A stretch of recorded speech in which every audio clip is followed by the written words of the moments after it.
चॅनलला लाईक करा, शेअर करा आणि सबस्क्राइब करा। तिलारी घाटातून एसटी वाहतूक सुरू करा। तिलारी घाटातून एसटी वाहतूक सुरू करा। कोदाळीसह परिसरातील ग्रामस्थांचे आंदोलन।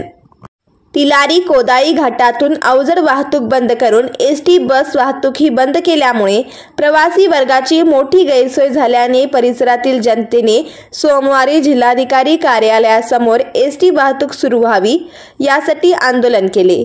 सुरक्षेच्या कारणावरून पावसाळ्यात घाटात वाहतूक करण्यास निर्माण झालेला धोका लक्षात घेत सार्वजनिक बांधकाम खाते व पोलिसांच्या अहवालानंतर 31 ऑक्टोबरपर्यंत जिल्हाधिकाऱ्यांनी येथील अवजड बंद केली होती। त्यामध्ये एसटीचाही समावेश होता। याचा फटका गोवा दोडामार्ग व घाटामाथ्यावरील प्रवासी वर्गाला ये जा करताना बसत होता। त्यात विद्यार्थी वर्गाला याचा अधिक त्रास झाला। त्यामुळे संतापलेल्या नागरिकांनी जिल्हाधिकारी कार्यालयासमोर ठिय्या आंदोलन केले।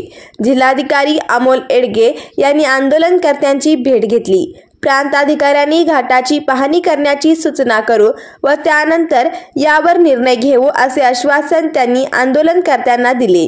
यावेळी कोदाळी गुळमचे सरपंच निंगू दळवी, माजी सरपंच अंकुश गावडे, कळसगादेचे माजी सरपंच अंकुश गवस, कोदाळीचे उपसरपंच विठ्ठल गावडे, सरपंच संघ अध्यक्ष दोडामार्ग प्रवीण गवस, मेढेचे दत्ताराम देसाई, बंटी टोपले बेडशी आदी ग्रामस्थ उपस्थित होते। मंगळवारी प्रांताधिकारी घाटाची पाहणी करणार। जिल्हाधिकारी अमोल येडगे यांच्या सूचनेनुसार प्रांताधिकारी एकनाथ काळबांडे हे मंगळवारी घाटाची पाहणी करणार असून त्यांच्या अहवालानंतर एसटी बस सुरू करण्याचा निर्णय घेतला जाणार आहे।